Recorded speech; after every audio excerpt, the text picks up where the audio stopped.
أعوذ بالله من الشيطان الرجيم بسم الله الرحمن الرحيم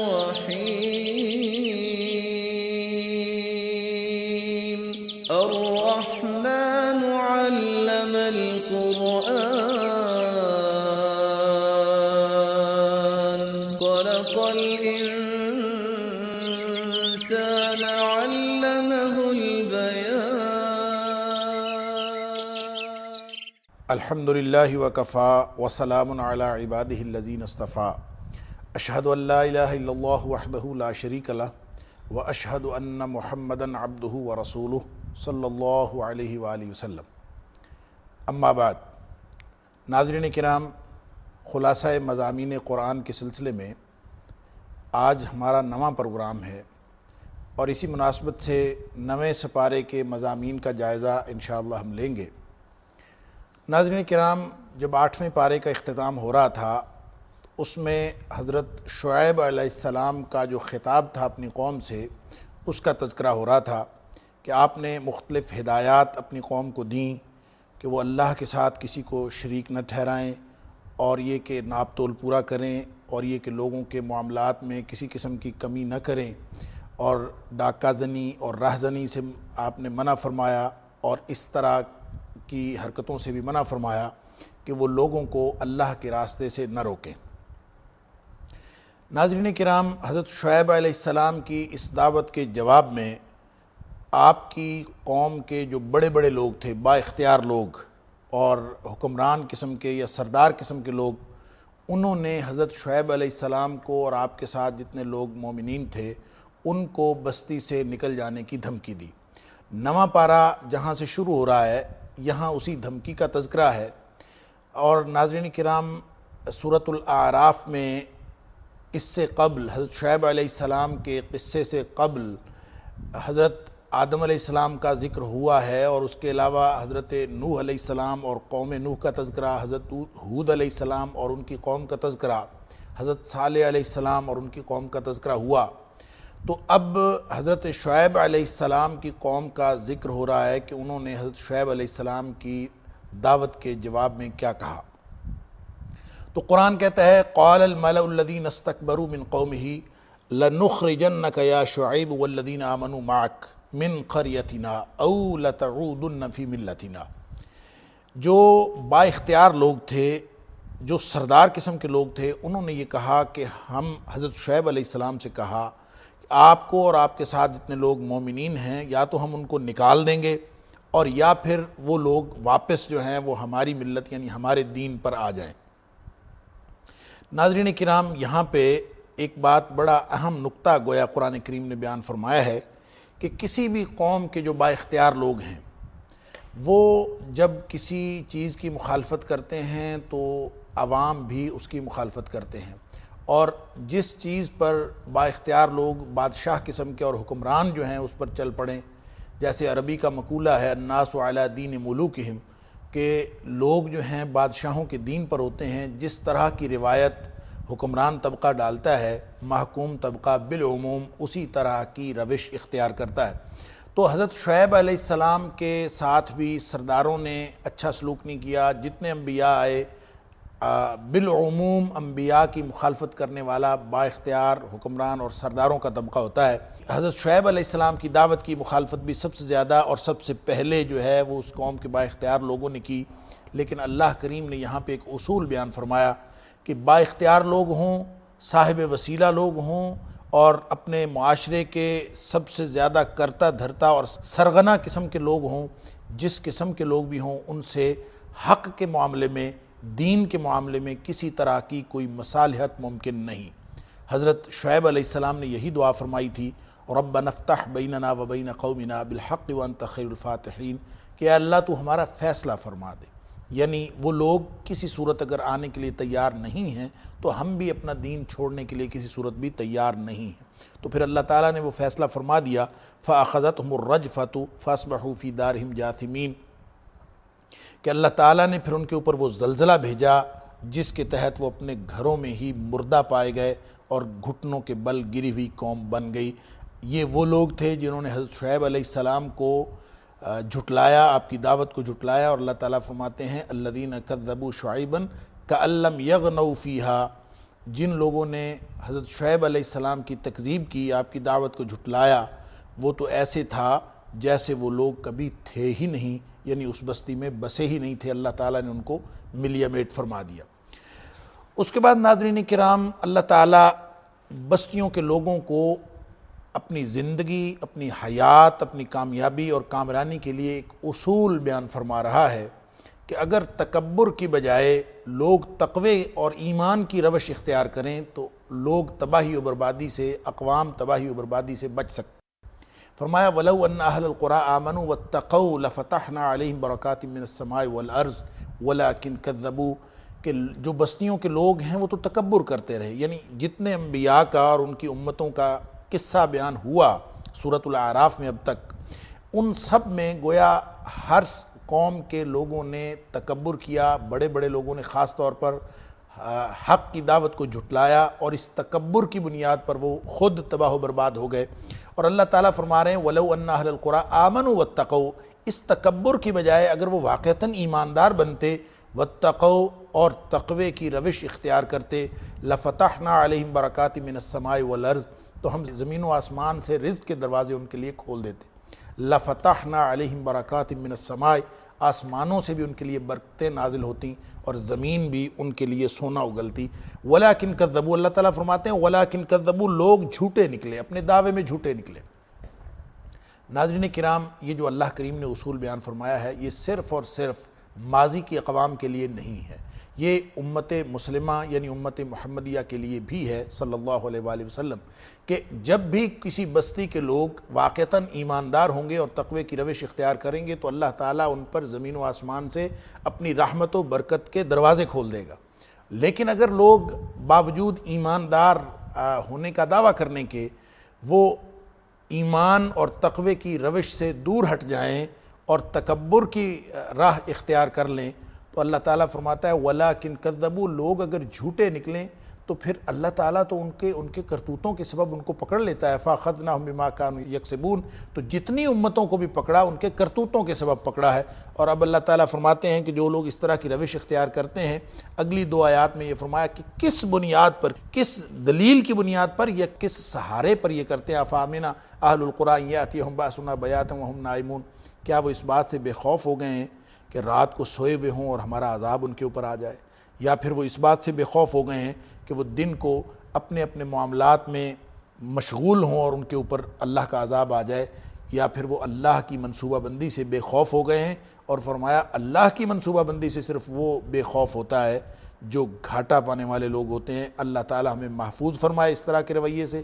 ماضی کی اقوام سے اللہ تعالیٰ یہ سبق سکھا رہا ہے کہ ہمیں اس طرح کے کردار سے بچنا چاہیے اگر تباہی و بربادی سے بچنا ہے۔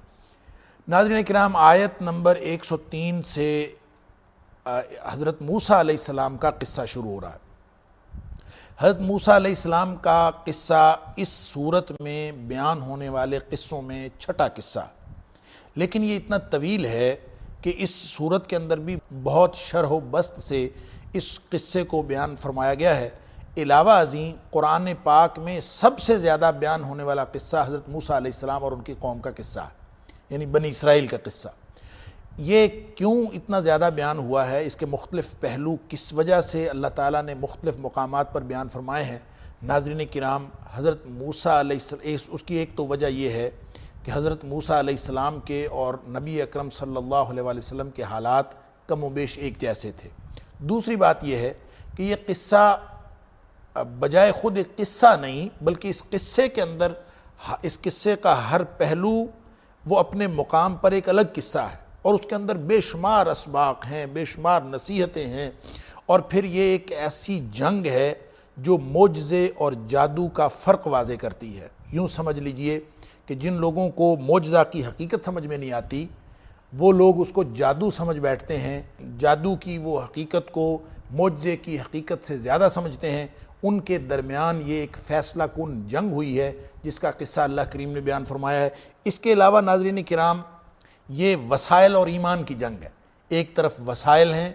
وقت کی سپر پاور ہے، دوسری طرف مٹھی بھر اور جن کو صرف اللہ کا سہارا ہے، افرادی قوت میں بھی کم ہیں، وسائل حکومت میں اور وسائل جنگ میں بھی کم ہیں، ان لوگوں کی جنگ ہوئی ہے صرف اور صرف ایمان کی بنیاد پر کہ جو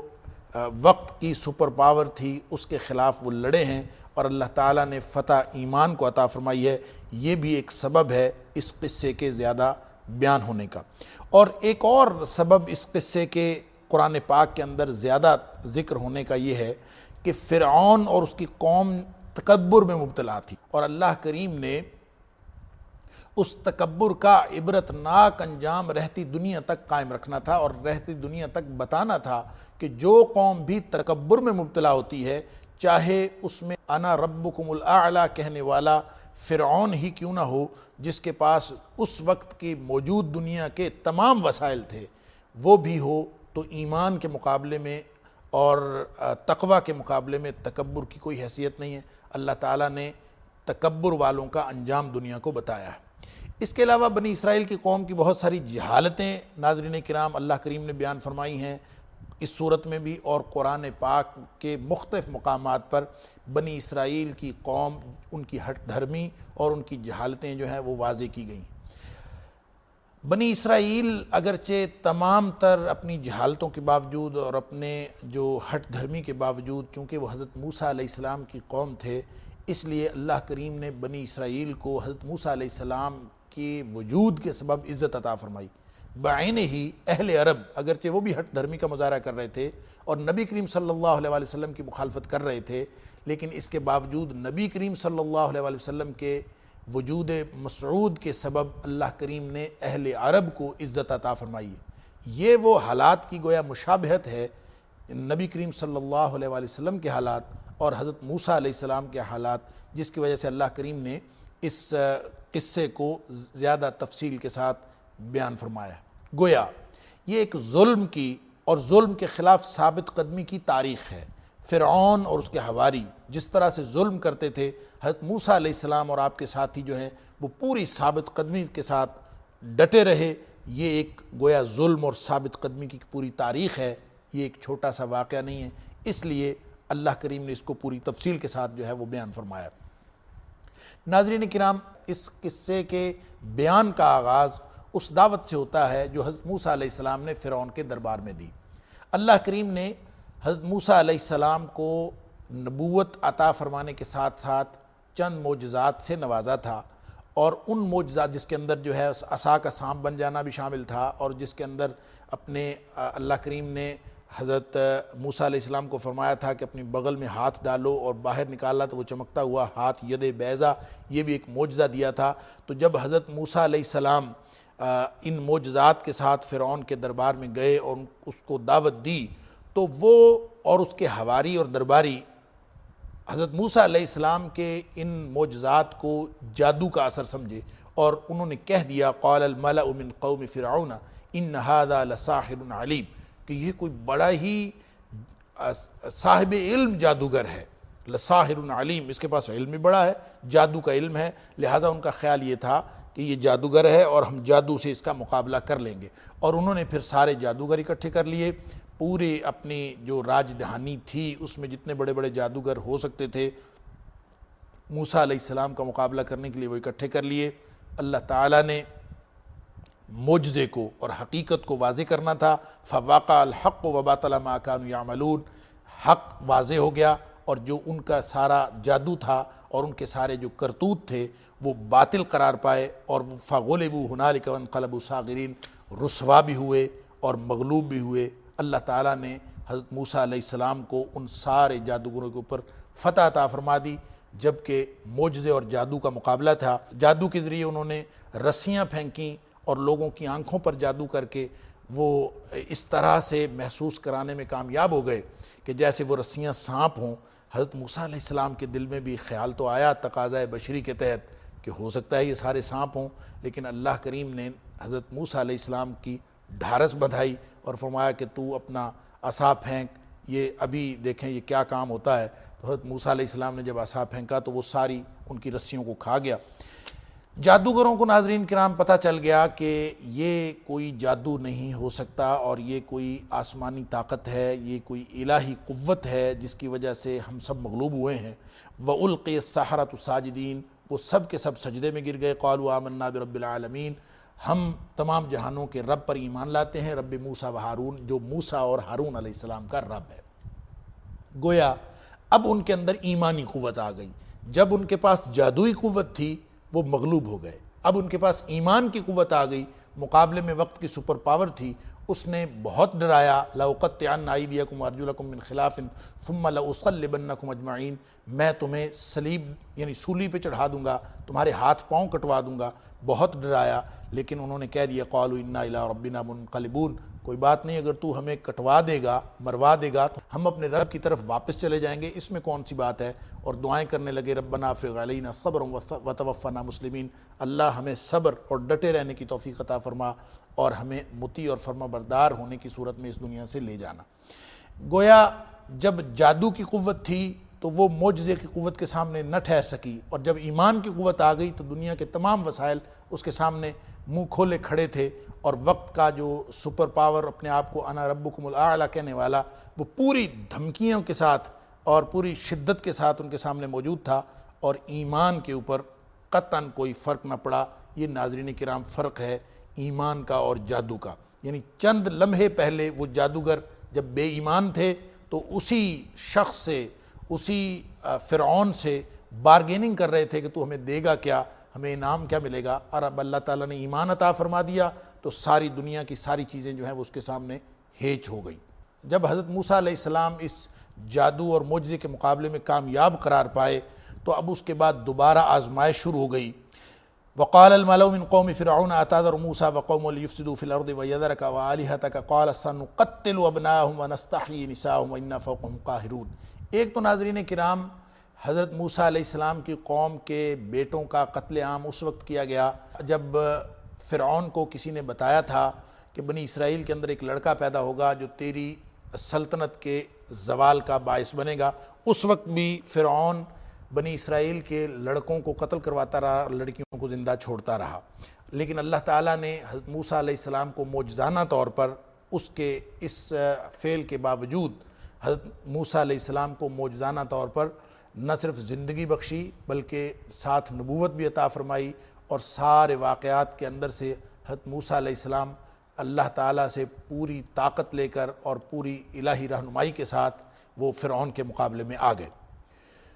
دوسری بار اب جب حضرت موسیٰ علیہ السلام اس معجزے اور جادو کے مقابلے میں کامیاب قرار پائے تو موسیٰ علیہ السلام اور ان کے ساتھیوں کو قتل کرنے کا ایک دفعہ پھر منصوبہ بن گیا، اور فرعون اور اس کے درباریوں نے پروگرام یہ بنایا کہ حضرت موسیٰ علیہ السلام کی قوم کے لڑکوں کو قتل کیا جائے گا تاکہ ان کی افرادی قوت کم ہو، یہ کبھی بھی اس قابل نہ ہو سکیں کہ ہماری سلطنت کا مقابلہ کر سکیں اور سرکاری فوجوں کے مقابلے میں کوئی فوج ترتیب دے سکے۔ اب یہ دوہری مصیبت تھی، دوبارہ آزمائش تھی، اور حضرت موسیٰ علیہ السلام نے اپنی قوم سے کہا کہ استعینوا باللہ واصبروا، کہ تم اللہ سے مدد مانگو اور صبر کرو۔ اللہ تعالیٰ ان الارض للہ یورثها من یشاء من عبادہ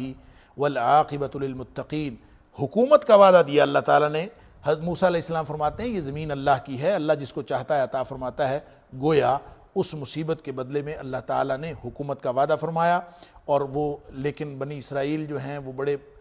مجبور تھے، پریشان تھے، اور انہوں نے یہ کہا کہ اے موسیٰ علیہ السلام جب تو نہیں آیا تھا اس دنیا میں تب بھی ہمیں مصیبتوں میں مبتلا کیا گیا، اور اب تو آ گیا ہے تو اب بھی ہم مصیبتوں میں مبتلا ہیں۔ تو اللہ تعالیٰ نے وعدہ فرمایا وَيَسْتَخْلِفَكُمْ فِي الْأَرْضِ فَيَنْظُرَ كَيْفَ تَعْمَلُونَ، کہ اللہ تعالیٰ جو ہے وہ تمہیں زمین میں حکومت عطا فرمائے گا، یہ وعدہ مل گیا۔ اس کے بعد ناظرین کرام فرعون کے اس ملک میں یعنی مصر میں اللہ تعالیٰ نے مختلف قسم کے عذاب نازل فرمائے، قحط سالی ان کے اوپر آئی، ان کے پھلوں میں کمی کی گئی۔ اس کے علاوہ اللہ تعالیٰ نے ان کے اوپر طوفان کا عذاب بھیجا، جوؤں کا عذاب بھیجا، ان کے اوپر جو ہے وہ ٹڈیوں کا عذاب آیا، مینڈکوں کا عذاب آیا، خون ان کے اوپر، ان کے گھروں میں جو ہے وہ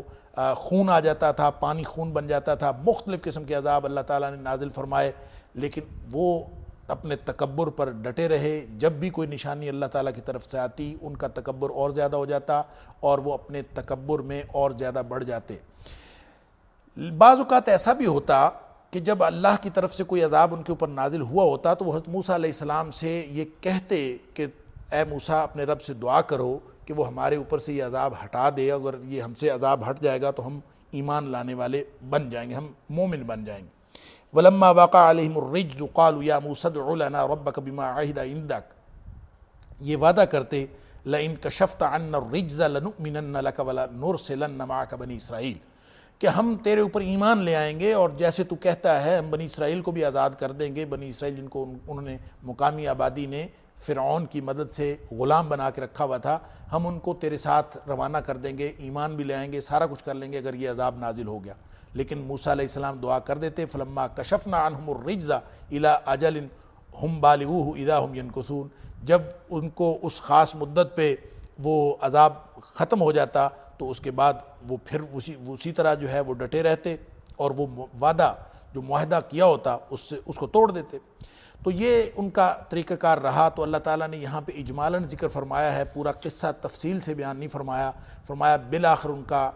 جب وہ ان کی ہٹ دھرمی اس طرح سے جاری رہی تو بالآخر اللہ تعالیٰ نے فانتقمنا منہم، ہم نے ان سے بدلہ لیا، فاغرقناہم فی الیم، ان کو ہم نے سمندر میں غرق کر دیا۔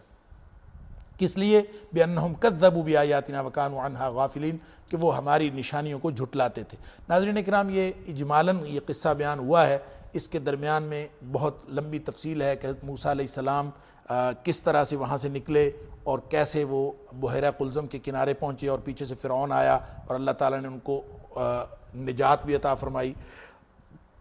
اور حکومت بھی عطا فرمائی، یعنی وہاں سے یہ نکلے۔ اللہ تعالیٰ نے 3 وعدے کیے تھے کہ تم اگر فرعون کے مقابلے میں ڈٹے رہو گے تو اللہ تعالیٰ تمہیں نجات بھی عطا فرمائے گا، حکومت بھی عطا فرمائے گا اور کتاب بھی عطا فرمائے گا۔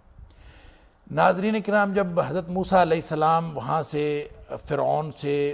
سے نجات حاصل کر کے آپ اور آپ کی قوم آگے بڑھے تو انہوں نے موسیٰ علیہ السلام کی قوم نے بچھڑے کی اور مختلف قسم کے بتوں کی پوجا ہوتی دیکھی تو انہوں نے بھی کہہ دیا قالوا یا موسیٰ اجعل لنا الہا کما لہم آلہہ، جیسے دوسرے لوگ بت پوج رہے ہیں یا اپنے اپنے بچھڑے یا اس طرح کی چیزیں بنا کے مورتیاں بنا کے پوج رہے ہیں، تو بھی ہمیں اسی طرح کا خدا بنا دے، اس کو دیکھیں بھی اور اس کی پوجا بھی کریں۔ حضرت موسیٰ علیہ السلام جب کتاب لینے کے لیے، ناظرین کرام میں نے ابھی عرض کیا کہ 3 وعدے اللہ کریم نے کیے تھے کہ نجات ملے گی، حکومت ملے گی اور کتاب ملے گی۔ اب کتاب کے لیے حضرت موسیٰ علیہ السلام کو طور پہ بلایا گیا۔ حضرت موسیٰ علیہ السلام طور پہ گئے، جب وہاں پہ 40 راتوں کے لیے وہاں ٹھہرے تو انہوں نے پیچھے سے بچھڑا بنا لیا سونے کا اور اس کی پوجا شروع کر دی۔ حضرت موسیٰ علیہ السلام جب وہاں پہ اللہ تعالیٰ کے ساتھ ہم کلام ہوئے تو کلام کی وجہ سے ظاہر ہے جب کلام کی سعادت حاصل ہوئی تو شوق پیدا ہوا کہ دیدار بھی ہو جائے۔ وَلَمَّا جَاءَ مُوسَىٰ لِمِيقَاتِنَا وَكَلَّمَهُ رَبُّهُ، جب موسیٰ علیہ السلام وہ مدت پوری کرنے کے لیے وہاں پہ تشریف لائے اور ان کے رب نے ان سے بات کی، قَالَ رَبِّ أَرِنِي أَنظُرْ إِلَيْكَ، کلام سے یہ شوق پیدا ہوا کہ اللہ کو دیکھ بھی لیں، لہذا مطالبہ کر دیا کہ رب ارنی انظر الیک، اللہ میں تجھے دیکھنا چاہتا ہوں، مجھے اپنا آپ دکھا۔ اللہ تعالیٰ نے فرمایا لن ترانی، موسیٰ تو مجھے دیکھ نہیں سکتا، ولکن انظر الی الجبل، بلکہ تو اس پہاڑ کی طرف دیکھ، فإن استقر مکانہ فسوف ترانی، اگر یہ پہاڑ اپنی جگہ پہ قائم رہ گیا میں اس پر اپنا جلوہ ڈالتا ہوں، اگر یہ اپنی جگہ پر قائم رہ گیا تو پھر تو مجھے دیکھ سکتا ہے۔ چونکہ وہ اپنی جگہ پر قائم نہ رہ سکا تو ظاہر ہے موسیٰ علیہ السلام اللہ تعالیٰ کو کیسے دیکھ سکتے تھے۔ ناظرین کرام، اللہ کا دیدار اس دنیا میں ممکن نہیں ہے۔ بعض لوگوں نے اور خاص طور پہ معتزلہ نے اس سے یہ استدلال کیا ہے اس آیت سے کہ اللہ تعالیٰ کا دیدار ممکن نہیں ہے۔ ناظرین کرام، اس دنیا میں اللہ کا دیدار واقعتاً ممکن نہیں ہے۔ لا تدرکہ الابصار وہو یدرک الابصار، اللہ کو آنکھیں نہیں دیکھ سکتی، اللہ آنکھوں کو پا سکتا ہے، لیکن جنت میں جنتیوں کو اللہ کا دیدار ہوگا۔ صحیح اور متواتر احادیث کے اندر اس کی تفصیل آئی ہے۔ اللہ تعالیٰ نے قرآن پاک کے اندر بھی فرمایا وجوہ یومئذ ناظرہ الی ربہا ناظرہ، اس دن کتنے ہی چہرے بہت خوش ہوں گے، اپنے رب کی طرف دیکھ رہے ہوں گے۔ اس کا مطلب یہ ہے اللہ تعالیٰ کا دیدار جنتیوں کو ہوگا۔ ایک حدیث کے اندر آتا ہے، نبی کریم صلی اللہ علیہ وسلم نے فرمایا کہ جنت کے اندر اللہ تعالیٰ جنتیوں سے یہ پوچھے گا تو کہ تمہیں کوئی اور چیز چاہیے، تو جنتی کہیں گے کہ اللہ تو نے ہمیں سب کچھ عطا فرما دیا، اتنی نعمتیں مل گئیں، جہنم سے بچا دیا، اس سے بڑھ کر ہمیں اور کیا چاہیے؟ تو اس کے بعد اللہ کریم اپنا دیدار کروائیں گے، اور جب اللہ تعالیٰ اپنا دیدار کروائیں گے تو ان اللہ کے دیدار کی لذت اتنی ہوگی کہ جنتیوں کو جنت کی ساری نعمتیں اللہ کے دیدار کے سامنے ہیچ نظر آئیں گی۔ اس کے علاوہ بھی بہت ساری احادیث ہیں جن سے معلوم ہوتا ہے کہ اللہ تعالیٰ کا دیدار ممکن ہے۔ ناظرین کرام، اس کے بعد یہ بتایا گیا کہ تورات اللہ تعالیٰ نے عطا فرما دی، تختیوں میں لکھی ہوئی تورات حضرت موسیٰ علیہ السلام کو عطا ہوئی۔ موسیٰ علیہ السلام جب واپس آئے، قوم جو تھی وہ بچھڑے کی پوجا میں مبتلا ہو چکی تھی۔ حضرت موسیٰ علیہ السلام کو افسوس بھی ہوا، وَلَمَّا رَجَعَ مُوسَىٰ إِلَىٰ قَوْمِهِ غَضْبَانَ أَسِفًا، وہ افسوس کے ساتھ اور غصے میں آئے کہ یہ کیا ہوا، اور آ کے انہوں نے ان لوگوں کو اس سے توبہ کرنے کا کہا، بچھڑے کو ختم کرنے کا کہا۔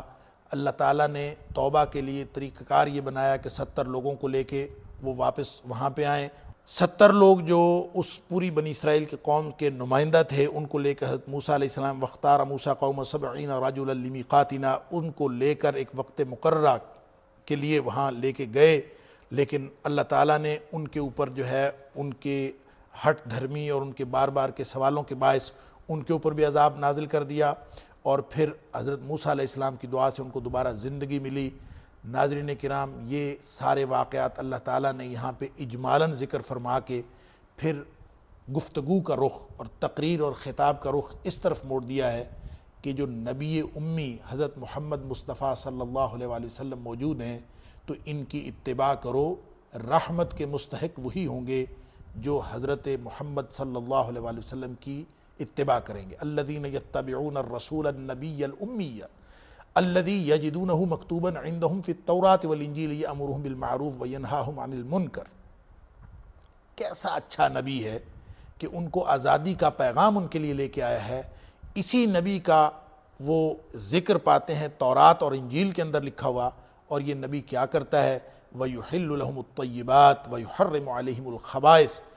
نبی کریم صلی اللہ علیہ وآلہ وسلم طیبات کے حلال ہونے کا حکم فرماتے ہیں،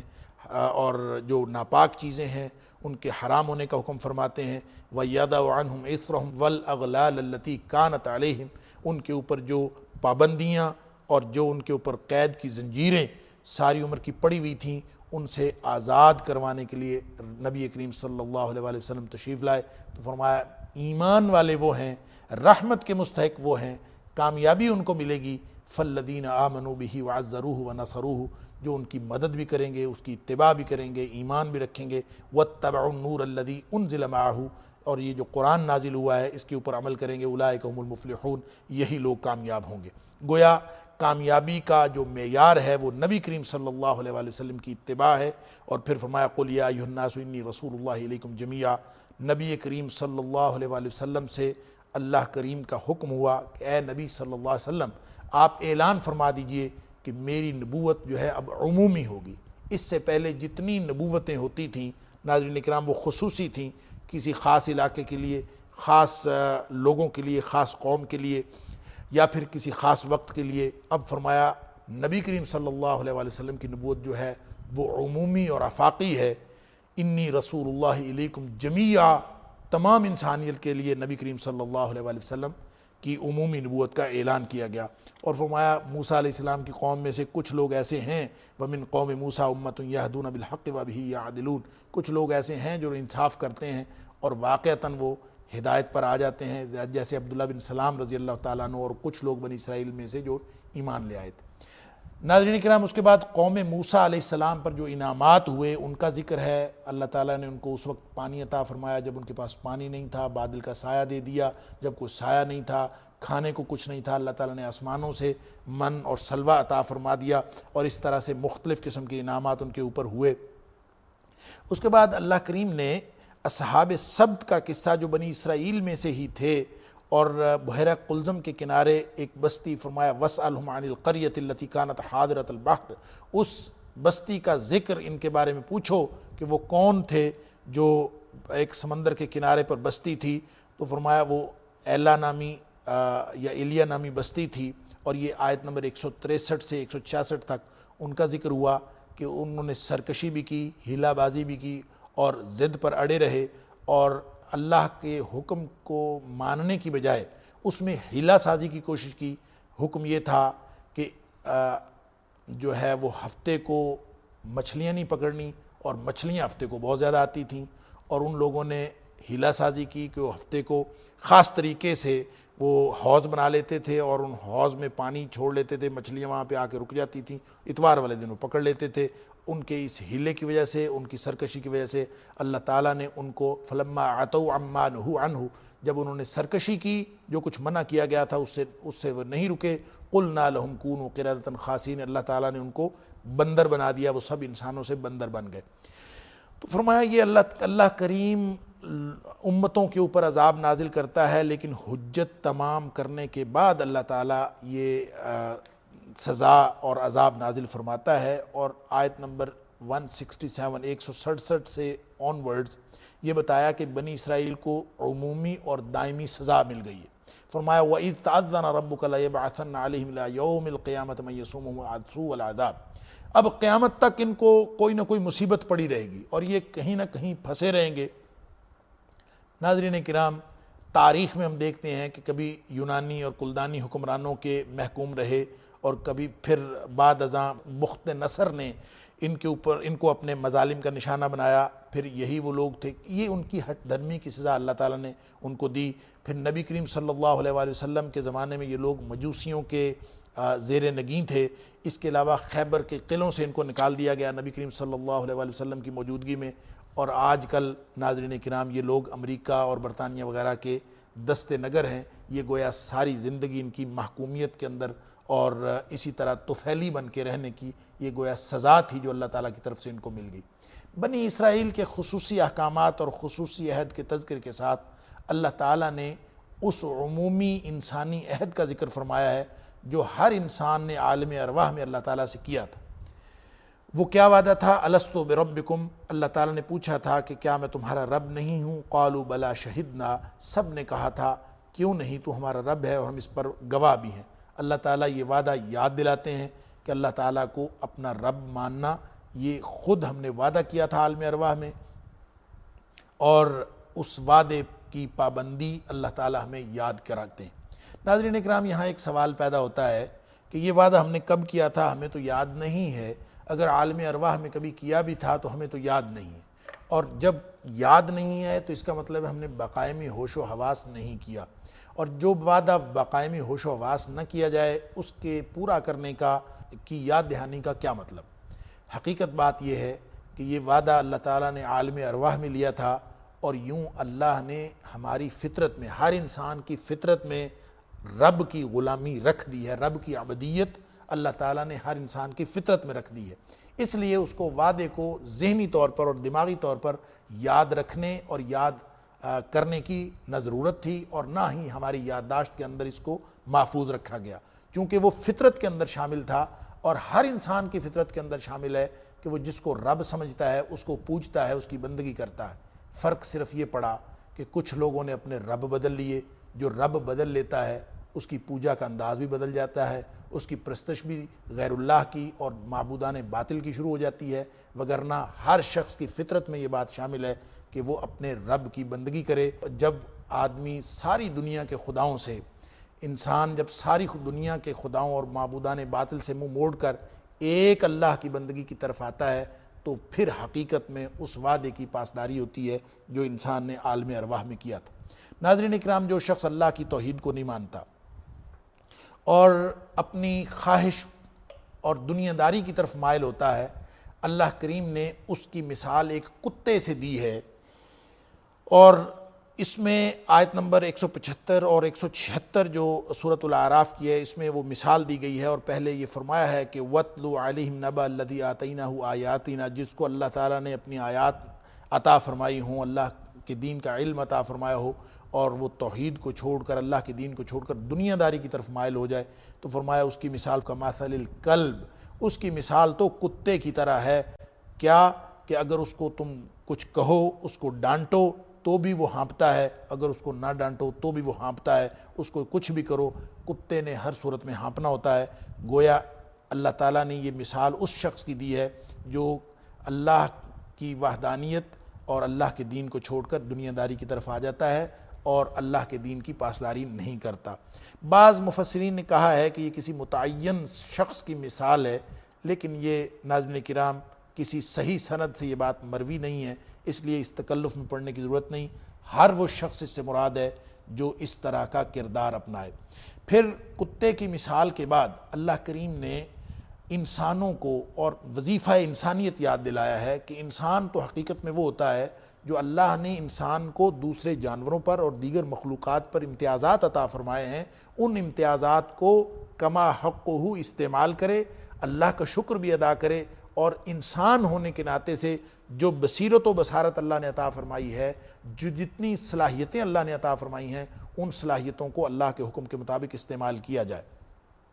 اور جو شخص استعمال نہیں کرتا، اللہ کے دیے ہوئے شعور کو کما حقہ استعمال نہیں کرتا، اور اللہ کے دی ہوئی بصیرت اور بصارت کو استعمال نہیں کرتا، تو پھر اس کا مطلب ہے وہ تو حیوانی سطح پر آ جاتا ہے۔ اسی حقیقت کو اللہ کریم نے اس کتے کی مثال ذکر کرنے کے بعد فرمایا کہ جو لوگ دل رکھنے کے باوجود سوچ سمجھ کا مظاہرہ، شعور کا مظاہرہ نہیں کرتے، اور جو لوگ آنکھیں رکھنے کے باوجود بصارتوں کا مظاہرہ نہیں کرتے، جو لوگ کان رکھنے کے باوجود صحیح طور پر صحیح باتیں سنتے نہیں ہیں، تو گویا وہ وظیفہ انسانیت ادا نہیں کرتے۔ اولئک کالانعام، یہ لوگ تو ڈنگروں جیسے ہیں، مویشیوں جیسے ہیں، بلکہ فرمایا بل ہم اضل، بلکہ اس سے بھی گئے گزرے۔ اللہ تعالیٰ اس سے محفوظ فرمائے، اور فرمایا اولئک هم الغافلون، یہ لوگ غفلت میں پڑے ہوئے ہیں اور وہ اپنا وظیفہ انسانیت سمجھ نہیں سکے، بے شعور ہیں، سمجھ نہیں سکے کہ اللہ کریم نے ان کو پیدا کس لیے فرمایا تھا۔ پھر اللہ کریم نے ایک اور کرم فرمایا کہ وَلِلَّهِ الْأَسْمَاءُ الْحُسْنَى فَادْعُوهُ بِهَا، حکم فرمایا کہ اللہ کے جو اسماء حسنہ ہیں، اچھے اچھے نام ہیں، ان کے ذریعے سے اللہ کو پکارا کرو۔ اس کا مطلب یہ ہے کہ اللہ کا وہ نام، اللہ تعالیٰ کا وہ صفاتی نام اور وہ صفت جو انسان کی ضرورت سے زیادہ قریب تر ہو، اس صفت کے حوالے سے اگر اللہ کو پکارا جائے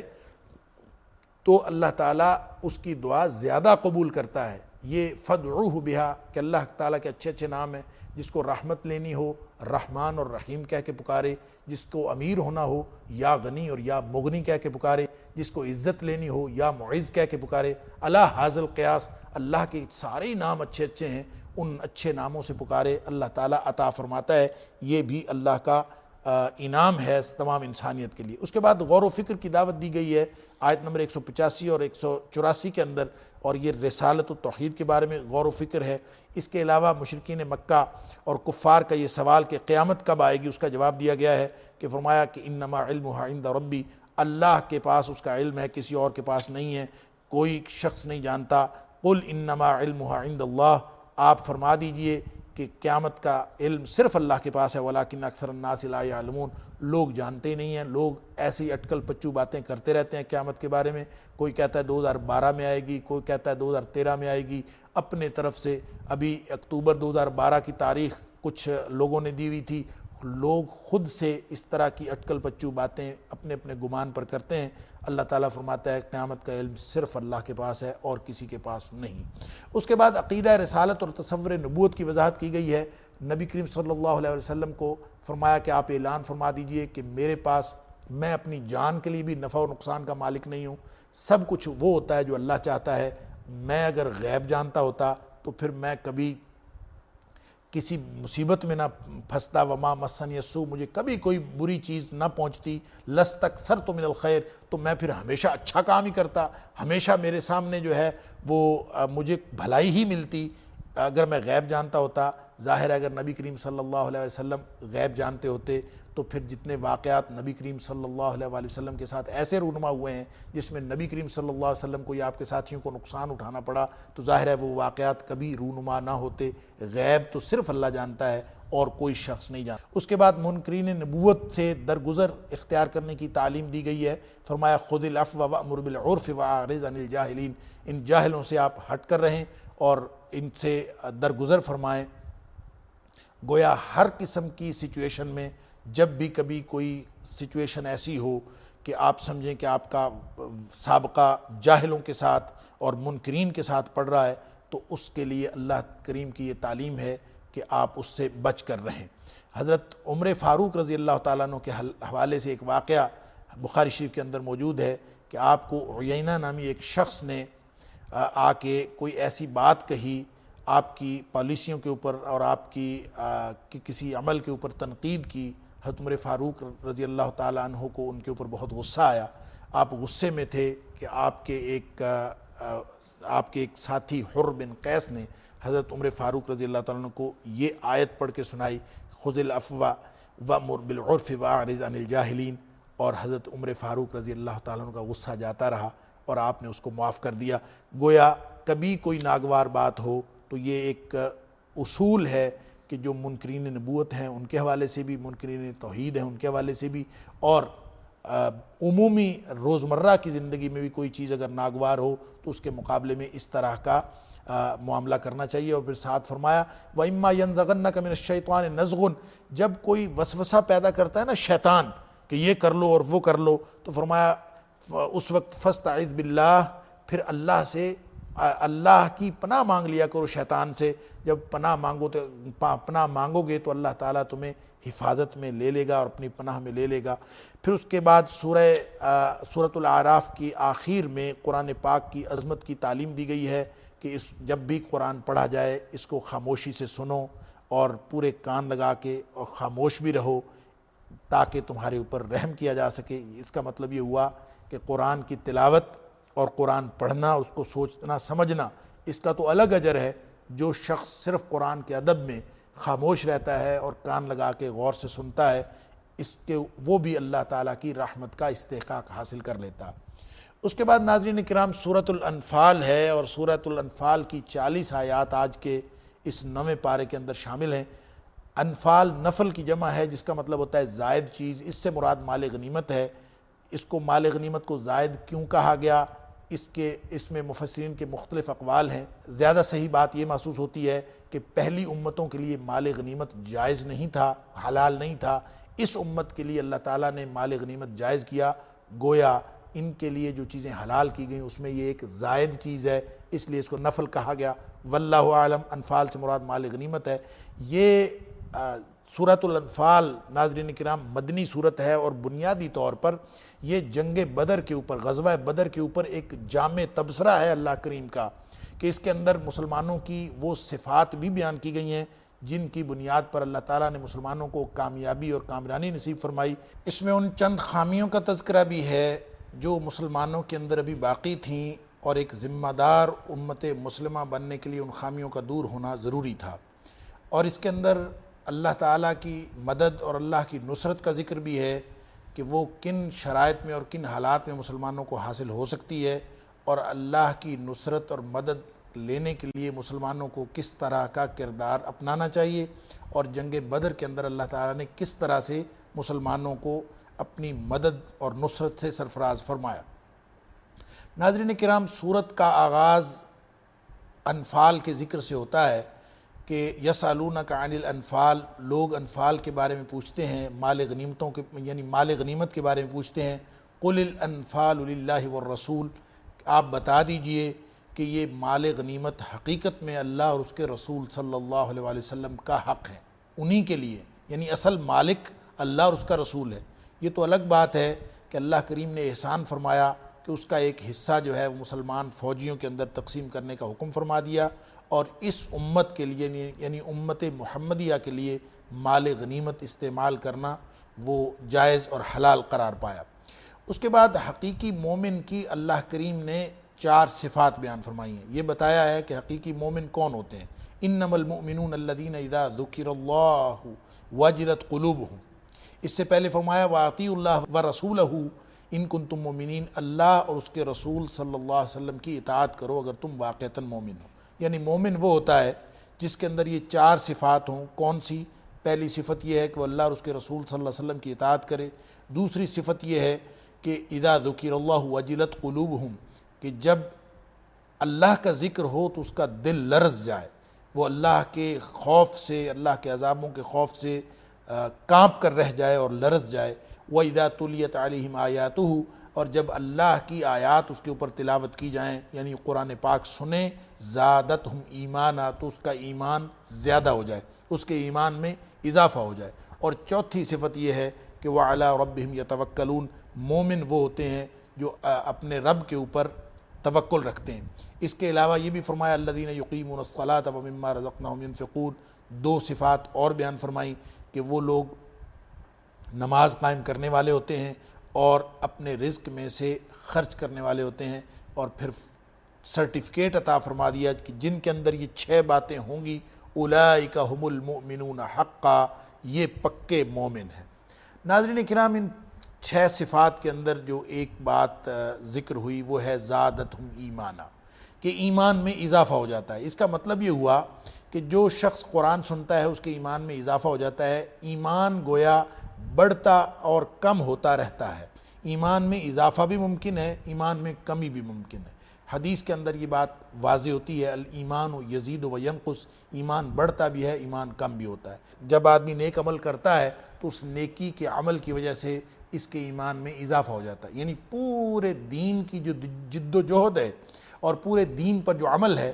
ہر لمحہ ایمان بڑھتا جاتا ہے اگر انسان دین پر عمل کرتا جائے۔ جہاں کوئی نافرمانی کا عمل اس سے سرزد ہوتا ہے، ایمان کم ہو جاتا ہے۔ اور اس کے بارے میں حدیث پاک میں آتا ہے کہ جب کوئی بدکار بدکاری کرتا ہے یا چور چوری کرتا ہے تو اس کے دل میں ذرہ بھر بھی ایمان نہیں ہوتا۔ ایسا ممکن ہی نہیں کہ کسی کے دل میں ایمان ہو اور وہ چوری بھی کرے، کسی کے دل میں ایمان ہو اور وہ بدکاری بھی کرے، گویا اس وقت ایمان اس سے نکل جاتا ہے۔ اس کی مختلف تشریحات محدثین کرام نے کی ہیں۔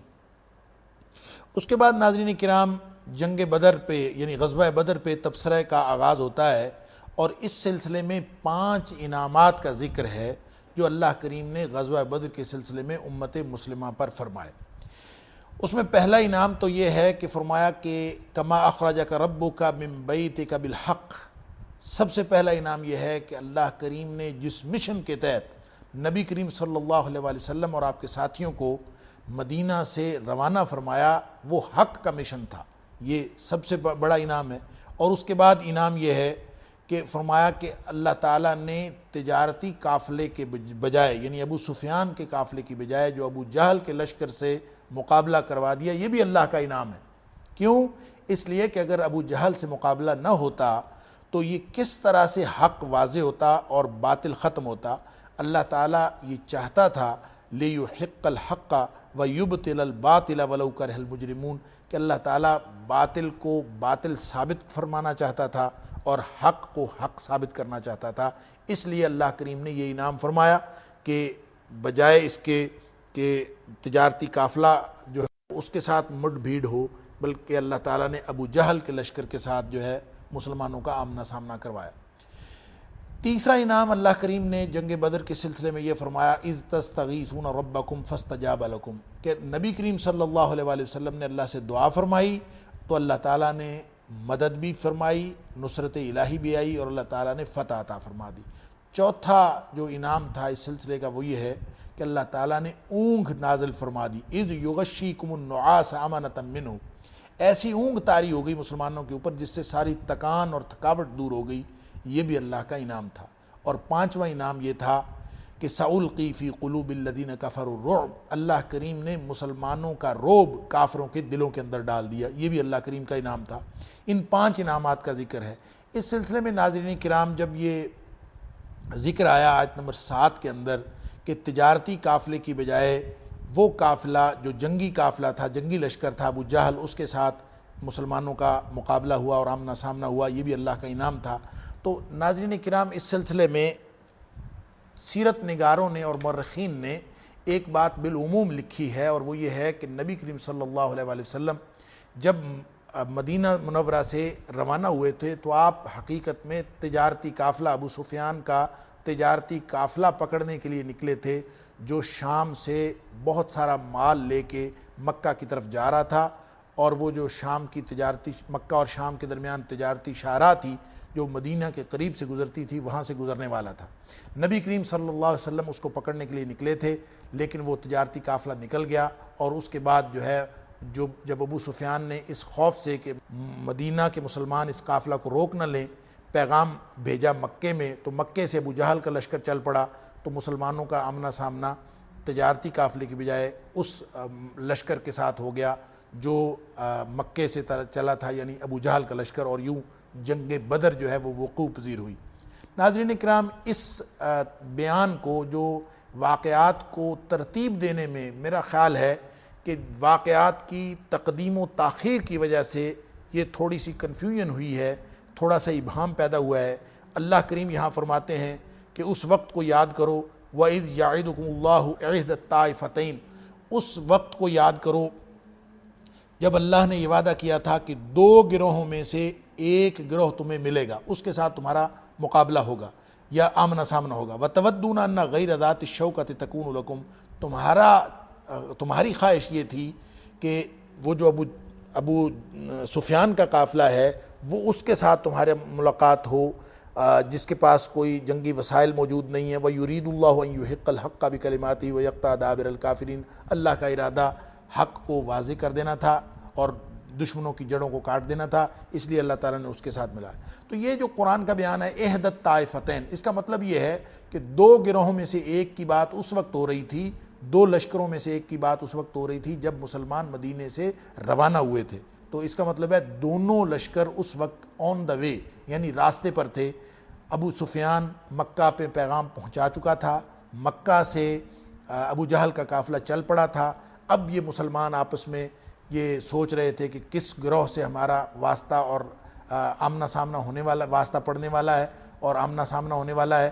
لوگوں کا خیال یہ تھا، چونکہ نبی کریم صلی اللہ علیہ وآلہ وسلم اپنے جو بھی مہم ہوتی تھی اس کا اصل ٹارگٹ خفیہ رکھتے تھے اور ایک جنگی حکمت عملی کے تحت یہ ہونا بھی چاہیے، اس لیے مسلمانوں کا یہ خیال، مسلمانوں میں سے کچھ کا خیال تھا کہ اس کے ساتھ ہم ملیں گے، کچھ کا خیال تھا اس کے ساتھ ملیں گے، اور بالآخر اللہ تعالیٰ نے جنگ بدر، وہ جو ابو جہل کے قافلے کے ساتھ آمنا سامنا کروایا اور یوں جنگ بدر وقوع پذیر ہوئی۔ واللہ عالم حقیقت بات کیا ہے، لیکن صحیح بات یہی معلوم ہوتی ہے کہ جب نبی کریم صلی اللہ علیہ وآلہ وسلم مدینہ سے روانہ ہوئے تھے تو اس وقت دونوں قافلے، قرآن پاک کی آیت کے مطابق یہ سمجھ آتی ہے کہ وہ دونوں قافلے جو ہیں وہ راستے پر تھے، ابو سفیان کا قافلہ بھی اور ابو جہل کا قافلہ بھی، واللہ عالم۔ اس کے بعد اللہ کریم نے یہ فرمایا ہے کہ جب کبھی جنگ کے اندر مسلمانوں کا کافروں کے ساتھ آمنا سامنا ہو جائے، دونوں فوجیں آمنے سامنے آ جائیں، تو اس کے بعد وہاں سے فرار حاصل کرنا اس کی کوئی گنجائش نہیں ہے۔ فرمایا اذا لقیتم الذین کفروا زحفا فلا تولوہم الادبار، کبھی پیٹھ پھیر کے پیچھے نہ بھاگو۔ اور فرمایا اگر کوئی یوں جنگ میں فوجیں آمنے سامنے آ جائیں پھر وہاں سے جنگ سے فرار حاصل کرے تو اس پر اللہ کا غضب نازل ہوتا ہے، اللہ تعالیٰ اس پر ناراض ہو جاتا ہے، اتنا بڑا گناہ ہے۔ اور فرمایا ومأواہ جہنم، پھر اس کا ٹھکانہ بھی جہنم ہے، وبئس المصیر، اور وہ بہت برا ٹھکانہ ہے۔ ناظرین کرام، اتنا بڑا گناہ ہے جنگ سے فرار اختیار کرنا، کوئی حکومت کرے، کوئی فوجیں کریں، فوج کا کمانڈر کرے یا کوئی عوام کریں، جنگ کا آمنا سامنا۔ نبی کریم صلی اللہ علیہ وآلہ وسلم نے بھی یہ فرمایا کہ دشمن کے آمنے سامنے کی کبھی دعا نہ کرو، کبھی خواہش نہ کرو کہ ہمارا دشمن سے آمنا سامنا ہو، لیکن جب کبھی آمنا سامنا ہو جائے تو وہاں سے فرار حاصل نہ کرو، اس لیے کہ ایسا یہ بہت بڑا گناہ ہے اور ایسے شخص پر اللہ کا عذاب نازل ہوتا ہے۔ لیکن یہاں پہ ایک اور بات جو حدیث پاک کے اندر بیان ہوئی ہے وہ اس کی طرف توجہ ہونی چاہیے کہ نبی کریم صلی اللہ علیہ وآلہ وسلم نے فرمایا کہ ایک ایسا اللہ نے کلمہ بنایا ہے، وہ ہے استغفر اللہ الذی لا الہ الا هو الحی القیوم واتوب الیہ۔ یہ ایک ایسا کلمہ ہے کہ اگر کوئی شخص اتنا بڑا گناہ گار ہو کہ وہ جنگ سے بھاگا ہوا ہو، جنگ سے فرار حاصل کر کے آیا ہوا ہو، تو یہ کلمہ پڑھ لے، دل سے اللہ سے معافی مانگ لے، یہ کہہ دے استغفر اللہ الذی لا الہ الا هو الحی القیوم واتوب الیہ، میں تو معافی مانگتا ہوں، میں تو بخشش مانگتا ہوں اس اللہ سے جو زندہ اور قائم رہنے والا ہے، جس کے علاوہ کوئی الہ نہیں، اور میں اس کی طرف توبہ بھی کرتا ہوں، رجوع کرتا ہوں۔ جو شخص یہ کہہ لے اللہ تعالیٰ اس کے گناہ معاف فرما دیتا ہے۔ اس کے بعد ناظرین کرام یہ بتایا گیا ہے کہ اصل کامیابی اللہ کی مدد سے آئی ہے، وما رمیت اذ رمیت ولکن اللہ رما، اور تم نے قتل نہیں کیا، اللہ نے قتل فرمایا ہے، تم نے نہیں مارا، جب مار رہے تھے تو اصل میں اللہ نے مارا ہے، گویا یہ اللہ کی مدد آئی تھی۔ اور پھر اس کے بعد یہ بتایا گیا ہے کہ اللہ اور اس کے رسول صلی اللہ علیہ وآلہ وسلم کی اطاعت کرتے رہو گے تو کامیابیاں ملتی رہیں گی، وگرنہ ظالموں کے ساتھ ساتھ تم بھی فتنہ عام کے اندر مبتلا ہو جاؤ گے۔ واتقوا فتنة لا تصیبن الذین ظلموا منکم خاصہ، ایسے فتنے سے بچ کے رہو، جو ایسے فتنہ عام سے بچ کے رہو جس کا شکار صرف ظالم نہیں ہوتے بلکہ ہر ایک کے اوپر ایک فتنہ جو ہے وہ برپا ہو جاتا ہے۔ اور اللہ تعالیٰ وَاعْلَمُوا أَنَّ اللَّهَ شَدِيدُ الْعِقَابِ، یاد رکھو اللہ تعالیٰ بڑا سخت پکڑ والا ہے اور ایسے فتنے سے بچو۔ اس کا مطلب یہ ہے کہ اگر کوئی مومن بھی اس طرح کی گستاخی کریں گے اور اس طرح کی بے ادبی کریں گے اور نافرمانی کریں گے کہ اللہ اور اس کے رسول صلی اللہ علیہ وسلم کی اطاعت نہ ہو، تو فرمایا یا ایھا الذین آمنوا استجیبوا للہ وللرسول، اللہ اور اس کے رسول صلی اللہ علیہ وسلم کی بات ہمیشہ ماننی ہے، نہ مانو گے تو فتنہ عام میں مبتلا ہو جاؤ گے۔ ناظرین کرام، ایک حدیث ہے متفق علیہ کہ اس میں نبی کریم صلی اللہ علیہ وآلہ وسلم نے فرمایا کہ جب کسی قوم پر عذاب آتا ہے، اللہ تعالیٰ جب کسی قوم پر عذاب نازل کرتا ہے تو پھر عذاب سب پر آ جاتا ہے۔ اذا انزل اللہ تعالیٰ عذابا بقوم اصاب العذاب من کان فیہم، اللہ تعالیٰ جب کسی قوم پر عذاب نازل کرتا ہے تو پھر نیک اور بد کو نہیں دیکھتا، ہر ایک کے اوپر عذاب آ جاتا ہے، سب عذاب کا شکار ہو جاتے ہیں۔ ثم بعثوا علی اعمالہم، ہاں البتہ جب ان مر کے دوبارہ اٹھنا ہے، دوبارہ زندہ ہونا ہے، تو ہر شخص اپنے اپنے اعمال کے مطابق زندہ کیا جائے گا اور اس کا حشر اور انجام اس کے اعمال کے مطابق ہوگا۔ اس کے بعد ناظرین کرام، اللہ تعالیٰ نے دو امان کا ذکر کیا ہے۔ حقیقت میں ایک احمقانہ مطالبہ کیا تھا اور احمقانہ بات کی تھی کفار مکہ نے، اور انہوں نے کہا تھا کہ اگر نبی کریم صلی اللہ علیہ وسلم سچے ہیں تو اللہ سے دعا کی تھی کہ اللہ ہمارے اوپر پتھروں کی بارش نازل کر دے۔ اللہ تعالیٰ نے فرمایا پتھروں کی بارش تو ان کے اوپر نازل ہو جاتی، لیکن حقیقت یہ ہے کہ اللہ تعالیٰ نے دو وجوہات کی بنیاد پر اس امت سے عذاب کو ٹال دیا ہے۔ کون سی دو وجوہات ہیں؟ فرمایا وما کان اللہ لیعذبہم وانت فیہم، ایک تو اے نبی صلی اللہ علیہ وآلہ وسلم جس قوم میں آپ ہوں ان پر اللہ عذاب نازل نہیں فرماتا، اور دوسرا وما کان اللہ معذبہم وہم یستغفرون، کوئی قوم اگر استغفار کر رہی ہو، اللہ سے معافیاں مانگ رہی ہو تو اللہ تعالیٰ اس پر عذاب نازل نہیں کرتا۔ ناظرین کرام، اب نبی کریم صلی اللہ علیہ وآلہ وسلم اس دنیا میں تشریف فرما نہیں ہیں، آپ اس دنیا سے تشریف لے جا چکے ہیں۔ نبی کریم صلی اللہ علیہ وآلہ وسلم کی اطاعت و اتباع سے اور استغفار سے اللہ کے عذاب کو ٹالا جا سکتا ہے۔ اور ناظرین کرام، اس کے بعد ایک ایسا تصور مشرکین مکہ کا جو عبادت کا تصور ہے اس کا ذکر اللہ کریم نے فرمایا وما کان صلاتهم عند البیت الا مکاء وتصدیہ، کہ جو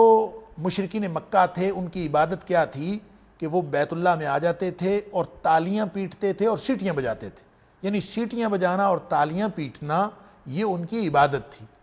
اس کا مطلب یہ ہوا ناظرین کرام، ایسا کوئی بھی عبادت کا تصور جس میں تالیاں پیٹنا اور سیٹیاں بجانا شامل ہو، گویا یہ تو مشرکین مکہ کی عبادت کا تصور ہے اور ان کی سنت پر عمل کرنا ہے۔ اور